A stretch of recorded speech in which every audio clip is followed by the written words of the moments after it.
E commerce clients നിങ്ങളുടെ അടുത്ത് വരും. ഇത് കാലാകാലവും ഏജൻസിനെ ഏൽപ്പിച്ചു കഴിഞ്ഞാൽ agency will have A limitation. കാരണം ഏജൻസിക്ക് വേണ്ട റീറ്റെയിനർ കിട്ടുന്നു, ഏജൻസി ഈസ് ഹാപ്പി.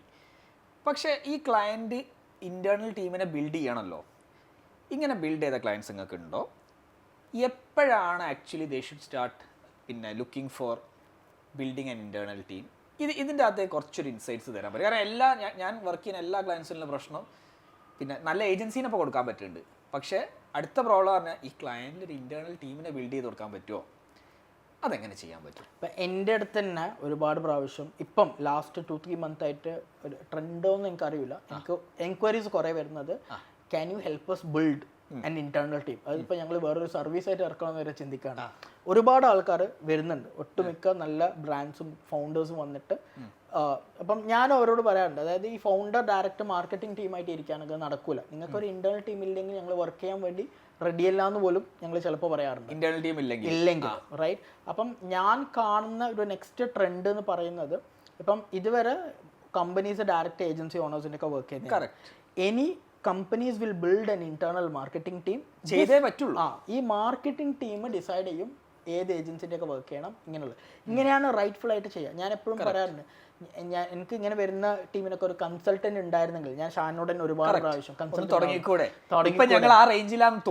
റൈറ്റ്. അപ്പം അങ്ങനെ ഉണ്ടായിരുന്നെങ്കിൽ കുറച്ചും കൂടി, അതായത് പെട്ടെന്നൊരു സുപ്രഭാതത്തിൽ ഏജൻസി പോയി കഴിഞ്ഞാൽ ഫൗണ്ടേഴ്സിന് ഇതിന്റെ ഡാറ്റ കാര്യങ്ങൾ അങ്ങനെ ഒന്നും ഇല്ലാണ്ട് നിൽക്കുന്നതിനേക്കാളും നല്ലതാണ് ഉള്ളിൽ ഒരു IT ടീമോ മാർക്കറ്റിംഗ് ടീമോ എപ്പോഴും ഉണ്ടാകും. ചെറിയ അപ്പം ഇനി ഏജൻസി ഒരു പോയിന്റ് എത്തുമ്പോഴേക്കും ഏജൻസി, അതായത് ഫൗണ്ടേഴ്സ് തിങ്സ് ദാറ്റ് എൻ്റെ ടീമിന് ഈ കാര്യങ്ങൾ, അതായത് അപ്പുറത്ത് കിട്ടുന്ന ടീമിനേക്കാളും നല്ല ആൾക്കാരെ ഹയർ ചെയ്യാൻ പറ്റും, അല്ലെങ്കിൽ നല്ല സാലറി കൊടുത്തിട്ട് ആൾക്കാരെ നിർത്താൻ പറ്റും, ഇതൊക്കെ റിട്ടൻഷന് കീപ്പ് ചെയ്യാൻ പറ്റും എന്ന് എപ്പോൾ തോന്നുന്നുണ്ടോ ആ സമയത്ത് ചിലപ്പം ഫൗണ്ടർ ഇൻഹൗസ് ആക്കാം.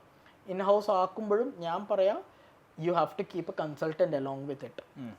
ഒരു ചിലപ്പം ഒരു 3-6 മാസം ആ ഏജൻസീനെ തന്നെ കൺസൾട്ടിങ് മോഡലിലേക്ക് ചെയ്തിട്ട് we will execute, U consult എന്നുള്ള രീതിയിൽ കൊണ്ടുപോകണമെങ്കിൽ പെട്ടെന്നൊരു അങ്ങോട്ടും ഇങ്ങോട്ടും ഉണ്ടാവില്ല. ഒരിക്കലും ഫൗണ്ടേഴ്സ് കയറിയതിൻ്റെ മാർക്കറ്റിംഗ് ചെയ്യാൻ നിന്നൂടാ. അത് ഞാൻ ഒരു ഏജൻസി ഓണറായിട്ട് പറയാല്ല, എനിക്ക് കമ്പനിയുണ്ട്, I am also running an academy. അപ്പം I don't do marketing over there, right. ആ മാർക്കറ്റിംഗ് ടീമിൻ്റെ ജോബാണ് മാർക്കറ്റിംഗ് ചെയ്യാൻ. ഫൗണ്ടേഴ്സിൻ്റെ ജോബ് അവിടെ വിഷൻ ചെയ്യാം, റിപ്പോർട്ടിംഗ് കാര്യങ്ങൾ ചെയ്യാം, സ്ട്രാറ്റജീസ് ബിൽഡ് ചെയ്യാം, അങ്ങനെയുള്ള കാര്യങ്ങളാണ് ഫൗണ്ടറിൻ്റെ ജോബ്. അതുകൊണ്ടായിരിക്കും ചിലപ്പം we are able to scale faster. അല്ല, ഞാൻ ഇപ്പം കുറച്ചും കൂടി ഡീറ്റെയിൽ ആയിട്ട് പോവുകയാണെങ്കിൽ, ഇപ്പോൾ ഒരു ലെഗസി കമ്പനി നമ്മളടുത്ത് വന്നു, ഏജൻസീൻ്റെ അടുത്ത് വന്നു. അപ്പോൾ ഏജൻസി കാര്യങ്ങളൊക്കെ എക്സിക്യൂട്ട് ചെയ്യുമ്പോൾ ആ ലെഗസി കമ്പനീൻ്റെ അടുത്ത് ഒരു റിസോഴ്സെങ്കിലും ഇതിന് വേണ്ടിയിട്ട് മാത്രം ഡെഡിക്കേറ്റഡ് വേണ്ടേ? നിർബന്ധം. അതാണ് ഞാൻ പറഞ്ഞത്, either you have to come to a consultant. Consultant ആണ് റിസോഴ്സ്. കൺസൾട്ടന്റ് ആണെങ്കിൽ കൺസൾട്ടന്റിന് അറിയാം ഇവിടെ എന്തൊക്കെ നടക്കുന്നുണ്ട്. ഒരു ഏജൻസി പോയാലും പോയില്ലെങ്കിലും കൺസൾട്ടന്റ് വിൽ ഹെൽപ്പ് യു, അതെ, ഇങ്ങനെ ചെയ്യണം എന്നുള്ളത്. ഒരിക്കലും ഡയറക്റ്റ് വന്നൂടാന്നാണ് എൻ്റെ അഭിപ്രായം. അല്ലെങ്കിൽ നിങ്ങൾ എന്ത് ചെയ്യണം എന്ന് വെച്ച് കഴിഞ്ഞാൽ, ഉള്ളിലൊരു ടീം ബിൽഡ് ചെയ്യണം, അവിടെ ഒരു മാർക്കറ്റിംഗ് ഹെഡ് ഉണ്ടാണ്. മാർക്കറ്റിംഗ് ഹെഡിന്റെ ഡെസ്റ്റിൻ ആണ്, അതായത് മാർക്കറ്റിംഗ് ടീമിന് ഒരു ഗോൾ ഉണ്ടാവും, ഇത്രയാണ് റവന്യൂ അല്ലെങ്കിൽ ലീഡ്സ് കാര്യങ്ങളൊക്കെ. മാർക്കറ്റിംഗ് ഹെഡിന്റെ ഡെസിഷൻ ആണ് അത് എങ്ങനെ ചെയ്യുന്നു എന്നുള്ളത്.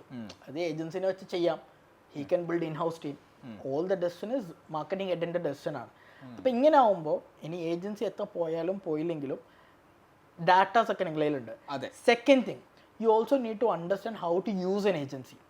ഒരു ഏജൻസിനെ യൂസ് ചെയ്യാനും പഠിക്കണം, റൈറ്റ്. അപ്പം ഏജൻസിൻ്റെ അപ്പുറത്ത് ഏറ്റവും ടാലൻറ്റഡ് ആയിട്ടുള്ള കുറച്ച് ആൾക്കാരുണ്ടാകുമ്പോൾ ഇവരെ കൊണ്ട് എങ്ങനെ എൻ്റെ ഗോളിലേക്ക് എത്താം എന്നുള്ളതും ഒരു ക്ലാരിറ്റി ഉണ്ടാവണമല്ലോ, വിത്തൗട്ട് ഡിസ്റ്റർബിങ് ദ ഫ്ലോ.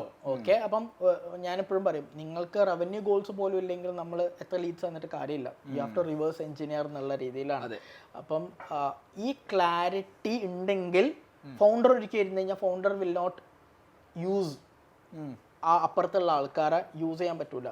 അപ്പം ഞാൻ കണ്ടിട്ടുണ്ട്, നമ്മളെ ക്ലയൻറ്റിൻ്റെ അടുത്ത് ഒരു POC ഉണ്ട്, ആ POC നമ്മളടുത്ത് ഭയങ്കര എൻഗേജ്ഡ് ആവുന്ന ക്ലയൻസിന് we are able to serve better, right. കൂടുതൽ റിസൾട്ട്സ് കൊടുക്കാൻ പറ്റുന്നുണ്ട്, അത് ഇമ്പാക്ട് ക്രിയേറ്റ് ചെയ്യാൻ പറ്റുന്നു. അതൊരിക്കലും ഞാൻ ഞങ്ങളുടെ മാത്രം എടുക്കുന്നു പറയൂല, അവിടെ ഒരു കോൺസ്റ്റന്റ് കമ്മ്യൂണിക്കേഷൻ ഉണ്ടതുകൊണ്ടാണ് ദിസ് ഈസ് ഹാപ്പനിങ്. പക്ഷെ അത് ഡയറക്റ്റ് ഫൗണ്ടർ ആണ് ഇരിക്കുന്നുണ്ടെങ്കിൽ, അല്ലെങ്കിൽ അങ്ങനെ അതിന്റെ ഇടയിലാണ്. അപ്പം യു കനോട്ട് എക്സ്പെക്ട്, ബിക്കോസ് ഗോൾസും ക്ലാരിറ്റി ഒക്കെ നിങ്ങൾക്ക് ഉണ്ടെങ്കിൽ അത് എക്സിക്യൂട്ട് ചെയ്യാൻ വേണ്ടിയിട്ടാണ് ഒരു ഏജൻസി ഉണ്ടാവുക. അതില്ലാന്നുണ്ടെങ്കിൽ you cannot expect, you shouldn't expect that from an agency എന്ന് ഞാൻ പറയും. എൻ്റെ കമ്പനിയിലെ മാർക്കറ്റിംഗ് ടീം എനിക്കുണ്ട ഗോൾ വെച്ചിട്ടാണ് വർക്ക് ചെയ്യുക. അതെ, അതൊരിക്കലും അവർ തന്ന ഗോൾ വെച്ചിട്ടല്ലല്ലോ നമ്മൾ വർക്ക് ചെയ്യേണ്ടത്. സോ ആ ക്ലാരിറ്റി വെച്ചിട്ടായിരിക്കണം എന്താണ് ഞാൻ ഈ ഏജൻസിയിൽ നിന്ന് എക്സ്പെക്ട് ചെയ്യാൻ പോകുന്നത്. കറക്റ്റ് ക്ലാരിറ്റി ഉണ്ടാണ്. ആ ക്ലാരിറ്റി കമ്മ്യൂണിക്കേറ്റും ചെയ്യണം. നമ്മളൊക്കെ ഇപ്പം ക്ലോസ് ആയി കഴിഞ്ഞാൽ BD ഒരു SOW ഡോക്യുമെന്റ് ഉണ്ടാക്കിയിട്ട് ആ മീറ്റിംഗിൽ എന്താണ് ഒരു സിസ്റ്റം ഓഫ് വർക്ക്സ് എന്നൊക്കെ പറഞ്ഞിട്ട് നമ്മൾ സ്റ്റേറ്റ്മെന്റ് ഓഫ് വർക്ക്, സോറി, പിന്നെ നമ്മൾ ആ ഡോക്യുമെന്റ് ഉണ്ടാക്കിയിട്ട് നമ്മൾ പിന്നെ മൊത്തം കാര്യങ്ങൾ ഉണ്ടാക്കിയിട്ട് നമ്മൾ പ്രോജക്ട് മാനേജറിന് കൊടുക്കും. നമ്മുടെ ടീമിൽ. അപ്പം നമുക്ക് മനസ്സിലായി ഇതൊക്കെയാണ് ക്ലയന്റ് എക്സ്പെക്ട് ചെയ്യുന്ന കാര്യങ്ങൾ.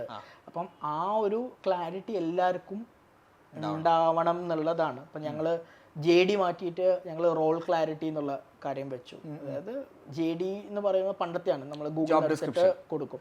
നമ്മൾ കറക്റ്റ് നിന്റെ റോള് കൊണ്ട് എന്ത് ഡെലിവറബിൾസ് ആണ് ഞാൻ എക്സ്പെക്ട് ചെയ്യുന്നത്, എന്ത് റിസൾട്ടാണ്, എന്ത് റെസ്പോൺസിബിലിറ്റി ഉണ്ടാവും, എങ്ങനെ നിന്നെ മെഷർ ചെയ്യും, മെഷർമെന്റ് മെട്രിക്സ് എന്താ, നീ ഇതിൽ പെർഫോം ചെയ്ത് കഴിഞ്ഞാൽ നെക്സ്റ്റ് ഏത് ലെവലിലേക്ക് നിനക്ക് പോകാൻ പറ്റും, ആ ലെവലിലേക്ക് പോകണമെങ്കിൽ നീ എന്ത് ചെയ്യണം, ഈ ഓരോ റെസ്പോൺസിബിലിറ്റിൻ്റെ അണ്ടറിൽ എന്തൊക്കെ ടാസ്ക് ഉണ്ട്, ഇത് മൊത്തം വെച്ചിട്ടാണ് ഞങ്ങളിപ്പോൾ ഈച്ച് ആൾക്കാർക്കും കൊടുക്കുക. So that there is A clarity in what you are signing it for എന്നുള്ളത്.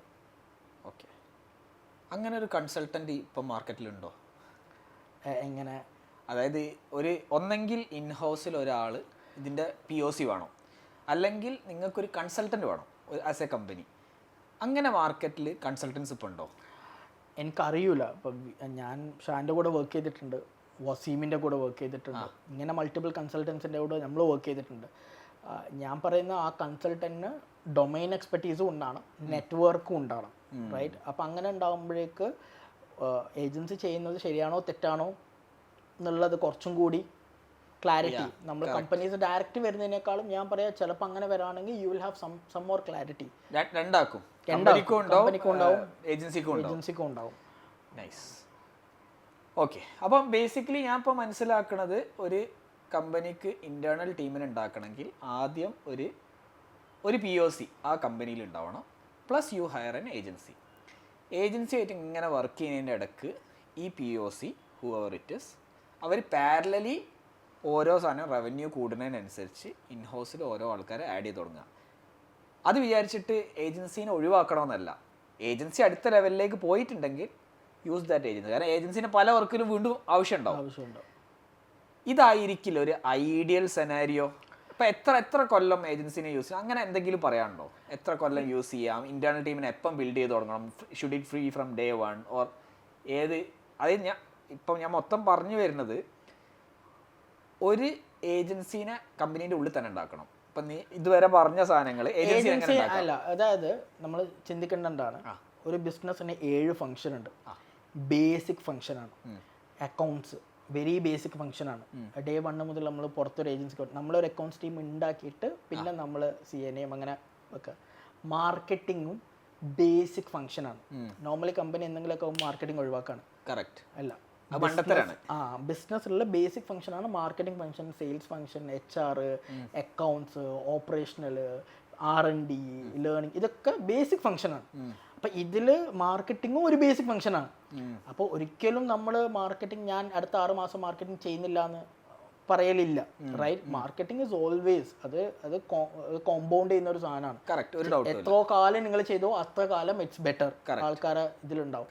അപ്പം നിങ്ങൾ ഡേ 1 മുതൽ നിങ്ങളൊരു ലാർജ് എൻ്റർപ്രൈസ് ഒക്കെ പ്ലാൻ ചെയ്യുന്ന ഡ്രീം ചെയ്യുന്ന ഒരാളുണ്ടെങ്കിൽ ഈ ഫംഗ്ഷൻ നിങ്ങളിൽ ഉണ്ടാണ്. ഇപ്പം നാളെ ഞാൻ ഒരു സ്ഥലത്ത് സ്ഥാപനം തുടങ്ങുകയാണെങ്കിൽ അക്കൗണ്ട്സും HR-ഉം തുടങ്ങിയിട്ടേ ഞാൻ എന്തെങ്കിലുമൊക്കെ ചെയ്യും. അതെൻ്റെ നോളജിൽ നിന്ന് വരുന്നതാണ്. ഫസ്റ്റൊക്കെ നമ്മൾ എന്ത് ചെയ്യും, അക്കൗണ്ട്സിനെ ചെയ്യൂല, HR ആദ്യം ഞാൻ ചെയ്തുകൂടാ, എന്തിന് HR എന്ന് വിചാരിക്കും. പക്ഷേ അക്കൗണ്ട്സ് ഉണ്ടെങ്കിൽ നമുക്ക് ഡാറ്റ പ്രോപ്പർ ആയിരിക്കും.